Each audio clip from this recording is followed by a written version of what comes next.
Welcome back to episode 24 of Fork This City. Today we start at John's of 12th Street, an East Village institution with bow-tied servers and walls packed with celebrity photos. The chicken parm is massive. We'll get into that. Then we head to Nolita for Mimi's frozen yogurt. Is it worth waiting in line for? Disclaimer, no, it's not. And finally, we rank our favorite New York City slop bowl spots, a completely scientific category defined by portion size and regret. I'm your co-host Josh Einbinder, joined alongside Instagrubs, aka Gabby Martin. I switched it up this week. Gabby, how's it hanging? What did you switch up the order of I usually Instagrams and Gabby? yes. Oh, that's okay. I didn't mind it. No, I'm doing well. Happy to be here. Episode 24. What an accomplishment. Thank you to everyone who keeps engaging. We're almost at 6,000 followers on the gram. Yeah, We're hustling. we are. We are consistent in feed. So be sure to like, comment our stuff. The engagement actually does help. hmm Um, and yeah, Even if it's like not the nicest thing. Like even if you don't like the restaurant we're talking about, you could just be like, "Oh, not my favorite place." yeah. That's what we want you to keep doing. We're getting some good comments on YouTube Shorts. People there like to engage a bunch, and that's pretty cool. I like that the algorithm on YouTube Shorts, it helps you get more views. Like I feel like every YouTube Shorts we get gets like 1K plus views. TikTok's so much harder to figure out.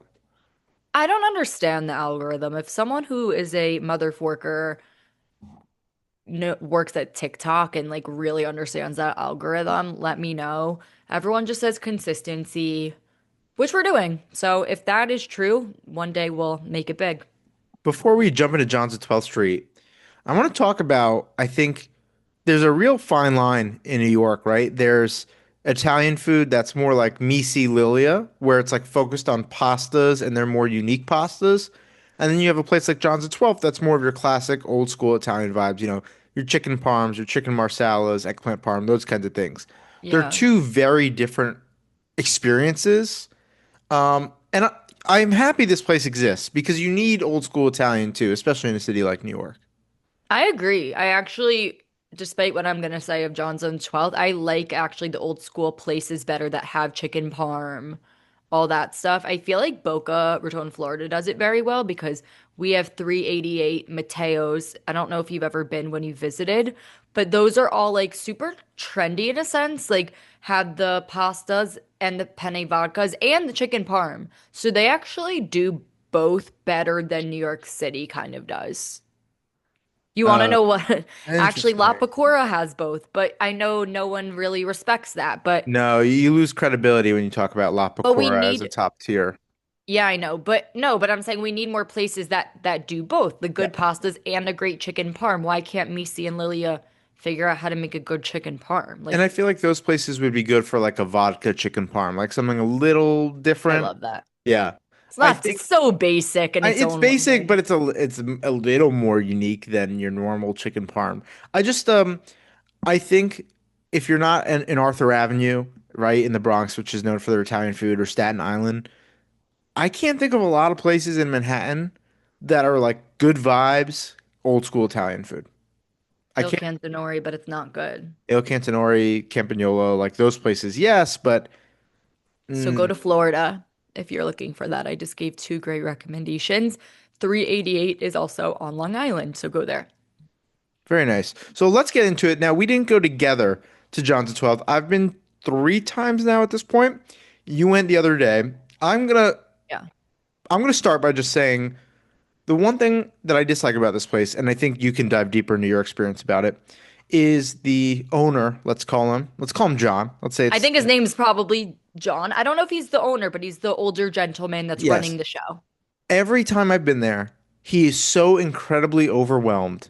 It is baffling to me. And I'm like, so the first time I went there was 2 years ago. And so he's been doing this for at least 2 years. And I'm like, the fact that, Way I more. mean, of course, I'm sure he's been there 20 years. The Yeah. fact that you're this overwhelmed on a crowded Friday night, I'm like, dude, what? Like, is this your first day in the restaurant industry? You He's would like, think oh, it's I'll his see you in first five day. minutes. I'll do this. I'll do that. I'm like, relax, bro. Like, have you never done this before? It's mind-boggling to me. You would think it's his first day on the job. You also know he's just not adapting with the times because you can't make a reservation on their website. It says on the website you must call. Like, it's 2026. You got to get on a platform, Resi, DoorDash, whatever it is. Even if you don't want to pay to be on those, which I guess they do have to pay, create your own reservation system because that alone, I imagine, causes so much stress because it's That's a basically great point. handwritten. Yeah, that's a great point, and I think it's hurting them because clearly he's either taking too many reservations because so each time I've been there, way too many people waiting by the bar. By the way, the bar is so small; it's not a space big enough to hold more than 8 people. And when you have 16 people there waiting for tables, it gets to be too much. It's overstimulating, and either he needs to push people outside, no matter if it's cold or hot out, or like to your point, resi, open table, 7 rooms. Yeah, they're You just gotta. not, they didn't figure it out. Yeah, and it No. seems like they almost don't want to. No, and I can't tell if that's because of the vibe. Like, are they going for like 2004 or are they Maybe. just, I don't know what that is, but if you're listening, I highly, highly recommend what Gabby suggested, which is definitely try to get a reservation booking system Yep. because it's going to hurt your business. I've also seen them turn away so many people because they didn't have reservations. We sat in the very front of the restaurant last time we went, and so many people walked in. He was like, "No reservation, get out!" And I was like, "Oh my God!" I Same. was like, "Dude, these are people who want to give you money." I've always been of the belief, and I'm very passionate about this. I would never want to turn a customer away. If you're coming in and you want to spend dollars at my restaurant, figure it out. Figure it out. I don't think like I don't think he has the space because he's gonna make people who have reservations be mad if he tries to figure that out, but he should maybe help them make a reservation in the future to come back or just make a bigger deal of being nicer about it. But you didn't warn me about this guy when you sent me here. I So actually did. I did. I said the pull guy's up a the little text. nuts. You verbally said I this or know. you're I saying know over for a fact I text? said to you either like the guy's a little quirky. Like I said something about the guy. Well, you told me to go to this place via text, so you should be able to pull up those text messages because basically Josh was either you weren't at, were you were either out of town or I don't know, and I was going to dinner with a friend and I was like, "Oh, why don't I go to a place that Josh has been to for the podcast so we have another place to review because we got to keep up." And you texted me John's of 12th and I was happy to go, but I do not recall a text about that guy and if you find it, I am wrong and maybe I didn't regard that, but oh my God, was he not that nice? Maybe And it's that part of the charm. I don't think that's Like, part of the charm. You gotta be hospitable. I don't like when restaurants aren't hospitable, and clearly it hasn't deterred anyone from going back to the restaurant. But yeah, the attitude is a problem. wait, say that word again? Hospitable? I don't think you're saying it right Hospitable? because it's hospitality. That's a real word, Gabby. No, no, no, no, wait, no. I think you pronounce it weird. Hospitable. All right, I guess let's carry on. I'm hospitalable. keeping this in the That's episode. not right. Okay. Hospitable. You, That's a real word. I think I'm no, pronouncing I it know it's a word. This argument isn't if it's a word, it's how to pronounce it. But hospitable. now, but how, yeah, All right. that The people sounds don't want to different hear than it this. said. This is silly. I think Bob Continue. Martin does want to hear this, actually. Bob, I love you, but you are not our only listener, so I'm gonna avoid that. He was for a while. Okay, back to the Eric Einbinder 6,000. was too, so I would argue that as well. Okay, I got the mozzarella tomato caprese salad as an appetizer because my friend suggested it. If me and you went to dinner, we would never order that. But she suggested it, and I was like, you want to know what? Let's give it a try. The mozzarella was so bad. However, I liked the tomato with the balsamic glaze. So I wouldn't recommend it because I didn't like the cheese part. And I can respect good mozzarella, but it didn't hit for me. What did you get for apps? We've only gotten fried calamari, and it's fine. I think we've talked about this on the podcast. At I thought this you liked point, it there. yeah, no, it's good. But in general, my philosophy with calamari is it's very Okay. hard to mess up fried squid. Like it is just so incredible. You have to be so inept at cooking to mess up fried calamari. It's good. The sauce is good. It's fine. I prefer grilled octopus now. I know you didn't like it, but the one at Opta I was, love grilled octopus. No, I yeah, didn't get it at that Opto. one was excellent with some mint in it. It was great. Oh, and it's so easy to mess up actually grilled octopus, But which is the fried though, you opposite. just need some batter and a fryer, and Well, we need to rewind a little bit because I feel like you didn't get seated right away, and that was a big problem for you when you went The there. yes, the second time we made an 8:30 reservation and we didn't get seated till like 8:55. And he was just like, Ooh, yeah, he was just like, I'm overwhelmed. He was very overwhelmed and fine. You and I have talked about this on the podcast. What yeah. is the appropriate amount of time to wait when you have a reservation after the time has 15 passed? minutes. He went over. He went over, and at that point, like it's 9 o'clock on a Friday, I wasn't going to leave.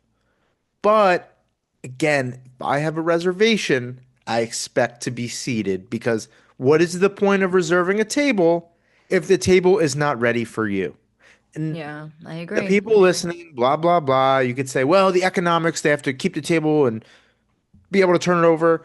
My whole thing is they should be in blocks. So 6 to 7:30, then you have to be up by 7:30, tables turned over by 7:45 for a 7:45 reservation. Like I I think don't like that's to too be rushed short. either, though, playing devil's advocate. Like I don't like when they're like you only have 90 minutes, but I don't think it should be 2 hours. I think the 90 minutes cuts it too close because mine got cut off at an hour 20 when he like yelled at me to go, which I'm gonna get to. Mhm. And I don't know, like I get it because maybe he did have it every 90 minutes, but the way he went about it was bad, but we'll get to that.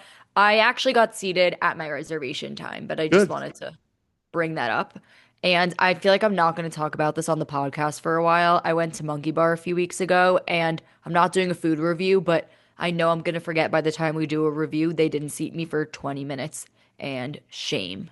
Okay, back to John's on 12. I do think though that is the easiest way to get a dining experience ruined as soon as you walk in when they're like your table's not ready yet. What do you Yeah. mean? That's to me, it's if a hotel, if you reserve a room in a hotel and check-in time is 3 o'clock and sorry, room's not ready at 3 o'clock, then Yeah, don't it's bad. specify check-in time at 3 o'clock. I'm very passionate about this. You Yeah, you I cannot know. also John's at 12th at this point should just be walk-ins only. Like I think that's his best course of Yeah, action. that is his vibe too. Yeah. Yeah, I that's don't my think he could handle suggestion. it. No, I don't think he no, could handle it. it would be too much too quickly, especially on like a Friday or Saturday night. Yeah. Okay, so apps, I didn't realize that's all you usually get more than that. Usually, well, making me sound like No, I'm I'm out of not. But control. usually we go to restaurants and we get like a few apps. Yes. It's not usually just one, but I The also got just one. the fried calamari was good. They gave us bread. It was fine. Nothing memorable. Oh, okay. I'm not gonna lie. The bread was warm. They got some brownie points from me. The bread That's was good. actually pretty good. Yeah. I know you didn't like it, but I do like those small booths, the two people booths. Oh They're my very God. cute How in my could I have? opinion. You clearly didn't sit in one then I have because not sat in one. I've just seen them. Josh, you're not gonna fit. And that's not a fat joke. It's your legs because you're an inch taller than me. We went back to back. My legs did not fit. I Mm. swear these boots were for their old school when like the average height was like 4'9". Hmm. I can't believe I almost forgot about this. I actually was gonna have to ask to move tables. They put my friend and I in these, it's a two-seater booth. So imagine like room for one person on each side, and then like whatever you think that is, make it like 70% of what you thought that size is. And then there's a big pole like in the middle of the table, which is normal. I swear I didn't fit. And I am 5'3" and 3/4. So my friend was a little shorter than me, and she was like, "It's fine. I know you would have had a meltdown. Maybe you thought it was cute, but I've only been seated in the back and then the very front. so you Not can on those sides. like those if you haven't sat in it. You No, like the I like the aesthetic. I didn't say I've sat in them. I said they're very cute. They're cute to look at. if you go back, you should sit in it and then I'm not let gonna us. request to sit in one now that you told me they're not good. It was so small. I'm like, I'm pretty tiny and I don't To, to be honest, fit. I don't think I'll ever go back. Like, my new strategy since we started this podcast is I only try to go to new restaurants for the most Yeah, part. yeah, I yeah. can't think of restaurants I've repeated in the last 6 months that aren't Lilia, Fiesta, which is my favorite restaurant in Stanford, or Seven Walks in Scarsdale, which is my favorite Chinese restaurant in the world. So, Yeah. I would go back to Chata. oh, I'd go back to Chata, but I think Chata would be great for I really, takeout. I feel I like. really like Chata, which if you listen to that episode, they get very high praise from me. Yeah, and they collab posted with us, so I was very, I very know. I pleased with love that. everything about them. Soother, Sep. It's the same owner for all of those. Those are my favorite Thai places. They nothing can beat them. Okay, moving on to the main. So you told me to get the chicken parm because I said, I what enjoy it. dish I should I love it. get? Yeah. So lucky me, I didn't know the portion was huge. So my friend and I actually were like, let's just split chicken parm and it comes with pasta. So they brought it out and there were two plates and they put one in front of each of us and they're both full-size meals. And we were like, oh, like we actually just got one, we're gonna share it. They go, oh yeah, we split it for you in the kitchen. Like, this is half. hmm And I was like, no way. It that is should be the size of one, the half. Yes. The And portions are insane. I took home leftovers. So that was kind of cool that basically I guess I only ate a quarter of it if we think how I ate half of the half. But I didn't love the chicken parm. My complaint is that the chicken was too thick. And I don't know if that's they didn't pound it enough that day or that's their style, but I've never had one. It was like a piece of grilled chicken, basically. I think that's their style because I've never had a thin piece there. I don't care Weird. actually if it's thin or thick.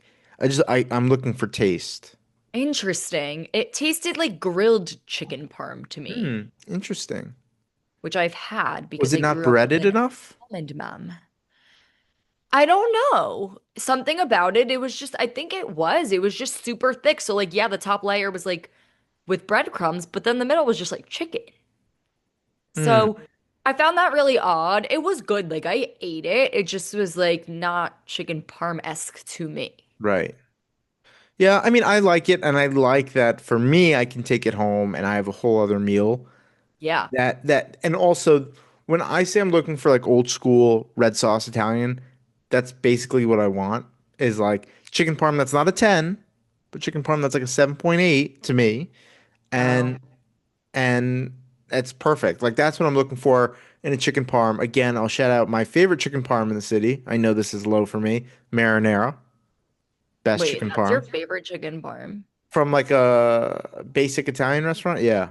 I love marinara. It's No, great. no, no shame, It's but crispy, weird. it's big, cheese is great, sauce is great. I didn't even know they had a chicken parm entree. They do. Is it And thin? they also do vodka parm, I vodka know chicken that. parms, which is very good. Yeah. Is it thin? Yes, very thin. Chicken parm is supposed to be It's thin, I think, supposed to be though. thin, but I do like a thick piece of chicken sometimes. Part of me is just like they were like efficiency of the kitchen, like we're not gonna pound the chicken today. Like, let's go. Maybe, well, they had so many people probably in there, they were like, all right, let's just keep it moving. Yeah, I don't I, know. That I will got I lost will in the say the sauce. place gives me like vibes it should have a B health rating. Sorry if that's like rude, but that's like the vibe I get from Oh, there. interesting. I didn't actually didn't get that vibe. It was clean, I think. No, like nothing with the cleanliness. I just feel like the vibe with like the dark lights and the like guy scrambling, like it should just be a B. Okay. But that would Kind have of added sweet. to like the old school charm in a Yeah, sense. And then it comes with a side of spaghetti. not good. It was it's so funny. We're so up. I was gonna say it's fine. So That wait, why are you saying not I good? didn't like that pasta. Like this is where I wish I Me could neither. blend the Lilias and the Mises, right? Is and the Johns of 12 Right. is give me a chicken parm with like a Lilia pasta. Oh my God, that would be I know. You can't get that. The pasta was fine. L- It's spaghetti and red sauce. It could have been hotter, was my complaint. mm, And I'm not someone who needs their food steaming hot. It tasted like it was sitting out for a few, but I ate it. Everything very edible, very average. I just think in New York City, we shoot for the best because we yeah. have the best. So I'm very curious to hear about your story of getting kicked out. it's pretty anticlimactic because I didn't fight back. It was just like a part of it I understand. So I'm actually curious what your opinion is. It was an hour and 20. We signed the check. We actually were just chatting. Kind of like when we went to Campagnola. Remember, I said my favorite part was like when we just sat there and talked for a while Mhm. after we signed the check. So sometimes when you're catching up with someone, like you do sign the check and like you chat. And he came over and was very frantic and he was like, guys, you gotta go. You gotta go. I have people waiting to sit. And then like ran away. And I was like, whoa, okay, I'm gonna get up. However, like if he is trying to turn the tables over every 90 minutes, I'd get it. It was just the approach to the you gotta go. It was weird. I don't think that's how you talk to a customer. You can't. Yeah, I think he could have said like, "Hi, like you guys, I'm so sorry. Like we have people waiting for this table. Like you can have a few more minutes." It Yeah. was just And like his that's energy. that's the easiest way to say, "Hey, get out." Very nicely. Yeah. The you gotta go was super odd. It was a variation of that. It was something very direct Yeah, and I don't love that not as a cool. customer. Yeah, I no one walks out with a good taste in their mouth if no. someone says that to them. No. But I mean, really the place is very popular. I know it wasn't your favorite, but it's I call it all reliable. Like if you just need a Italian place to meet a friend, that's not a hard reservation to get. If you're willing Does to make the phone call. if you're willing to make if you're willing to make the phone call and then wait an extra 15 to 25 minutes after your scheduled It's reservation time. sounds like you don't like this place that much. I know you No, I think you like the do, but food. I really enjoy the chicken parm. Every time I've been there, I really enjoy the chicken parm. yeah. I mean, I did eat it for lunch a few days ago, the leftovers, and it was good. But the problem was when I put in the air fryer to heat up, I cut into the thick chicken, and the middle was still freezing cold, but it was like Oh crispy no. on the cheese. And I was like, oh Yeah. my God, this thick chicken. So that was a little annoying, but overall, like not my favorite, but not bad by any means. I ate it and we wanted dessert after. We didn't want to get it from them. We were over it. So we walked by. This is a great transition, actually. We walked by Mimi's. Wasn't hopeful. Didn't. The line was way too long, and I said, Mhm. forget it. I'm going home and I'm gonna have a Trader Joe's dark chocolate Reese's peanut butter cup dupe because that's old reliable to me. Right. So we were gonna talk about Mimi's, actually. We both have very different opinions on Mimi's. Yes, we really do. There's so much hype around Mimi's. So you actually said Nolita during the intro. That's not right. So it actually is Greenwich Village on University. So if you were listening to that, I'm not trying to bust Josh's balls. I'm just saying it's not Nolita. Nolita. So when you plan to go, which I'm gonna tell you you should, it's on University, like right near Union Square. So if you walk by Mimi's, I mean, if you live under a rock, maybe you wouldn't know. This place has lines up the wazoo, if we're going to use that term. Mm. And it's ridiculous. No one, I repeat, no one should wait more than 30 minutes in a line for frozen yogurt. Do you agree? I have a lot of thoughts, but I'll Are let you you. collecting your thoughts? Yeah, I want you to dive in first before. Okay. So the thing is, I live in the area of the newer one because the original is in Soho. The hype died down. They were like the first Froyo shop to open once this whole resurge happened a few months And by ago. the way, I just want to correct you. This is what I was looking at. Mimi's is in Nolita. You're thinking of the one by University, not the Yes. one downtown. Oh, you're talking about That is that the one? the original Mimi's. Yes. Oh, okay. I'm talking about the new one. Okay, so that I thought that was Soho. Whatever. You It's guys right use on the maps. border, but it is technically within the border of Nolita. Gotcha. I'm talking about the new one. Which one did you go to? Just curious. The one in When you tried Nolita. it. Nolita. Oh, so we tried different ones. Yeah. Okay. So they were one of the first Froyo places to open. Whatever. Lines, lines, lines. I gave up. I'm never gonna go. But I live in the area of the Union Square one. And I walked by with my friend, oh, with Jamie one day, and there was no line. It was a Monday, like at 1 p.m. because we were on a break from work and we were like, "Oh my God, we just got to do it. It's empty in there and like this is our shot if we're going to do it." Hmm. So, we went in, modern vibes, very minimalist. It's like pretty plain cement walls when you walk in. And the flavors, they let us sample. It was empty in there. So we said, could we sample a few? The lady said, yes, we have to do it for you. So she walked out to do it for us. I sampled the cookies and cream and the coffee. The cookies and cream was so bad. It was so tart, kind of like culture froyo. Yeah. Gross. But, and if the other one was like that, I was going to say, forget it. I don't want it. The coffee, not tart at all. So sweet, regular froyo. So I was like, perfect. I'm going to get the coffee.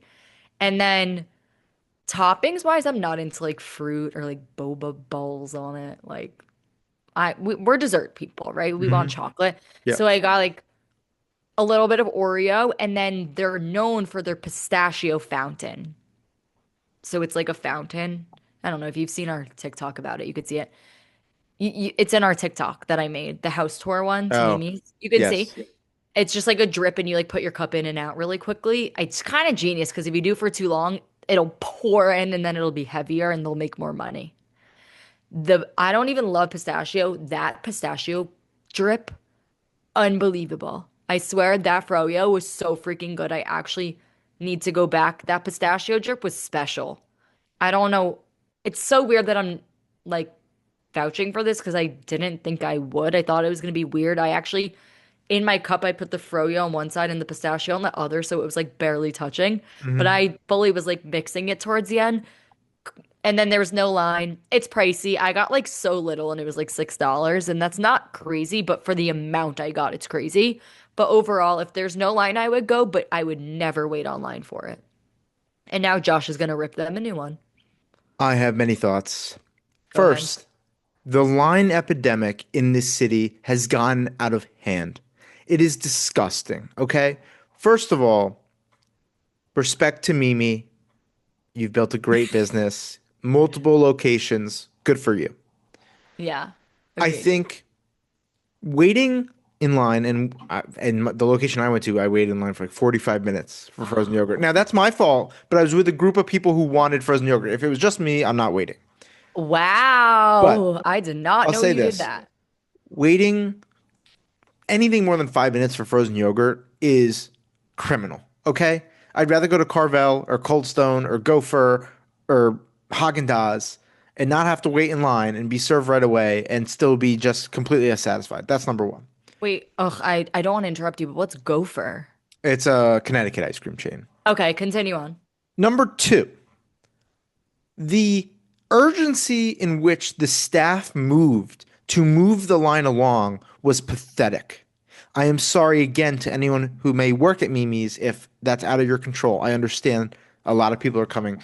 You guys need to move the line along. It also doesn't help that they, like, to me, because what you put your own toppings on, right? It's like a traditional froyo place. Yes. That can't be the case when they have these lines. They have to have staff do it because people take their sweet looking time and they're like, oh, maybe a little bit of this, maybe a little bit of that. And that is exactly how you end up with a 45-minute line because people are selfish, people are rude, and people don't care about the person waiting 100 people back in line. So that's the first thing. I have a I have something to say about that, but do you want me to wait till the end? Yeah, yeah. Give me your retort back at the end. No, it's not really argumentative. I just think there's reasoning behind some of these things. But you keep going, and I'm gonna say my comments after. Number two, I did not think the frozen yogurt was particularly good. Number three, That's fair. they ran out of cookie dough just as I got to the toppings. That Now, sucks. a big shout out to Madeline, who I was there with, a big fan of Fork the City, and she did take the last bit of cookie dough. I don't blame her though. I don't blame her. I blame Mimi's for running out of cookie dough with a long line. Okay? Yeah, I've always not said this. cool. This is my go-to line. An ice cream place cannot run out of sprinkles. To me, a frozen yogurt place, when they're known for cookie dough, like that's another thing they're known for. It's very Oh, popular. really? You Okay. can't run out of the cookie dough. So I No, feel you like I can't. didn't get like the full experience, number two. And just in general, I was so underwhelmed. Like it's just I don't understand why people are waiting in line for this. I think Carvel is eons better, light years better than Mimi's frozen yogurt. And that's Carvel is a global chain. But I think Mimi's just missed the mark for me, and I'm never waiting in that line again. Even if it was It's the empty, in line. your case, I still wouldn't go because I just don't like that kind of frozen yogurt. I think that if you had the opportunity to go back with no line, you should, but it needs to be like empty midday and you work, so that would be hard. But that's the only way you could do it. You got to catch them on an off hour and it needs to be like midday. Yeah, I think they need to find a new system to move the line faster because it's every weekend. It looks like the line Well, is we're just just out the not going to door. wait for it. So that is what it is. So I don't even care if they figure out that system in a sense because no one should even bother with it. It's actually How did this place crazy. even get so popular? Like what? It was the first Froyo shop to open once Froyo was making its comeback in New York City. That was like Oh, I wish I had a better timeline of this. I wish I did some research. I'm gonna guess fall. Then Mika, what are all the ones that have popped up? Go Greek. Mika, yeah. I haven't been to any of these, but they're all popping up. That's within the past like month or two. And I think when that resurgence happened, also was when like Mimi's opened their second location. And then it's funny because the Mimi's line in Nolita died down for a while. The hype kind of got lost. But when this surge happened and Mimi's opened the second location, it all snowballed out of control again. You And now know, they both have the lines. I'm not sure if you're familiar with the influencer Matt Peterson. He has like 7 million followers on TikTok. Matt is doing a series now where he talks about the line epidemic in New York is out of hand. It's insane. So now It he only is. goes to places with no line. And I guess you can consider Mimi's a small business, two locations, sure. But Yeah. to me, it's like they're not so small anymore because of these lines. I would rather at this point go support a small business, Greek yogurt place, frozen yogurt place that doesn't have a line because I want to make sure they stay in business. And shout out to Matt Peterson. I like watching that content because this is what we should be doing. Like, let's make other places more popular. Also, it helps because it'll maybe decrease the line for Mimi's and increase lines I elsewhere. really like Mimi's though, and I don't want to tell anyone actually like the product's bad because I think it's good. It's the system with the line. Hmm. But my comeback to you is that I think the issue with the employees doing the toppings is A, it actually might be slower depending on who is doing it because like communicating back and forth, just Mm, I can imagine that being crazy. B, it's a scam because they want to make as much money as possible per person. of So course. when you walk in, there's only one size cup. It's huge. I don't know if you remember that. That cup that you put it in is like could fit like 10 servings. And that's Hmm. purposeful because kids and most people can't control themselves when it's self-serve. So you're going to put as much in as possible. It's smart. It's good marketing. Um, but basically, that's also not marketing. So I don't think I use that term correctly, but not relevant. It's just smart business. It's That's, smart business to do it because I, kids go in there and fill it to the top. I did yeah. it as a kid, and my parents would yell at me, but you can't control it. So that's why they're not doing it for you. Because also, when you're doing your own toppings, you're putting in what you want, and it's usually more than maybe a standard topping. I don't know. But the problem is, if the person behind the thing was doing it for you, they could technically be making more money if they put in more. So then I don't know. I get why they want people with no self-control to do it. Here's my counterpoint. If that's the case and they're adamant that people serve themselves, they need bigger locations that can handle more volume, right? So, like maybe have a bigger toppings bar that people can kind of go from both sides on instead of in the location I went to. It's just like, I don't know what it's like in university, but it's just like I face the toppings and then the people behind the register. What about like almost like a buffet? You can go on either side. Oh, that's kind of smart. But I feel rent like is that. really high in New York City. And Well, maybe this is, clearly they're making money. well, maybe this, we don't know that. I don't know. Rent's so expensive and it's Froyo. So we don't know that they're making money. I hope Mimi is, if I Mimi's mean, both. my brain says yes if they opened a second location, and that one's also pretty busy. Yeah, I mean, I hope they are. There's also a part of me that's like, maybe they're okay with this. You know what I mean? Like, there's a really long line and it has so many people talking. I've had lots of people visit New York City recently being like, what is that line for? Like, and it makes you want to try it. So, Yeah. kind of with our whole, like, when you open too many locations, no one wants to go there anymore. Like, Well, there's like a big look at Little demand. Sweet Treat. It's died down. There are never I know. lines. I feel so bad for them. I've walked by both and it's empty. Yeah, I think though with Mimi's like they should stop for a little bit and keep it at two, so they can at least keep the line and like keep the appearance up that it's still hyped. Little Sweet Treat at Yeah. this point is a little sad.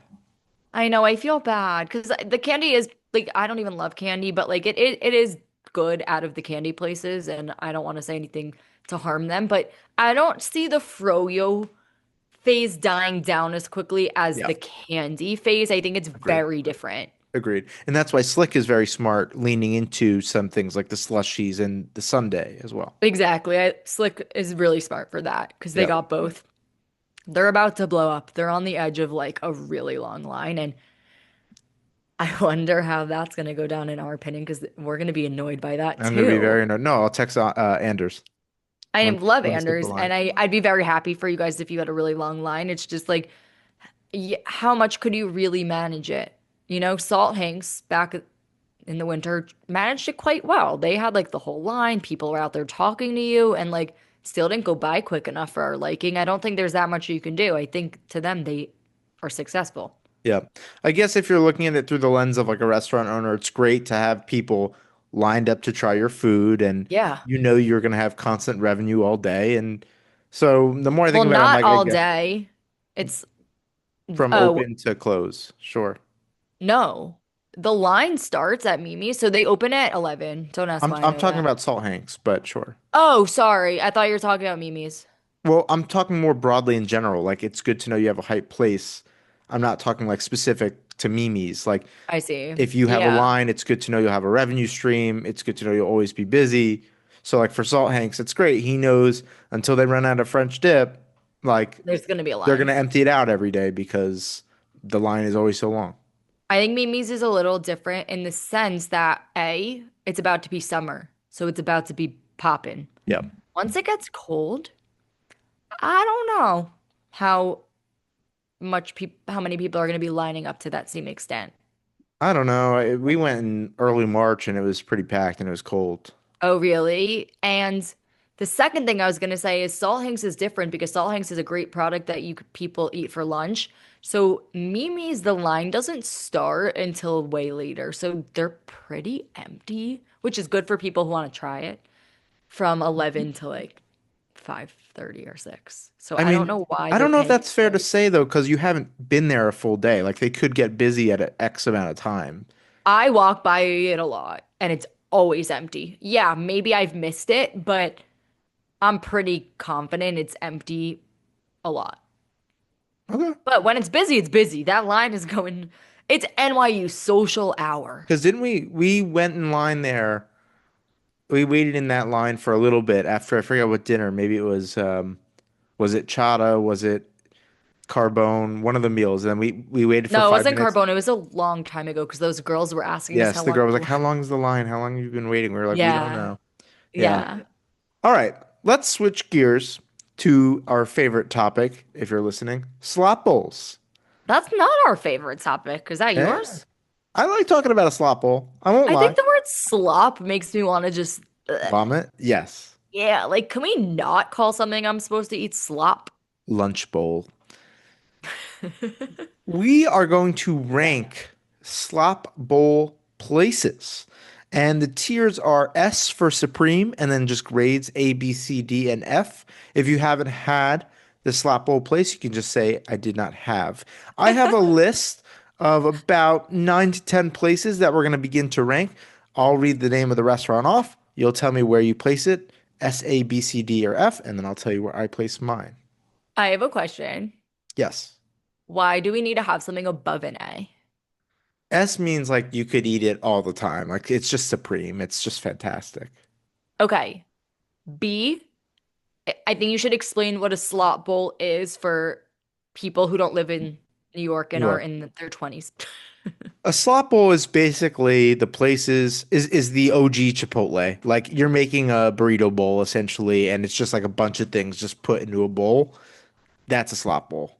You're just like not random ingredients, but like it's just a bowl that you can eat at your desk, and it's usually like between 15 and $22 at every Yeah. place.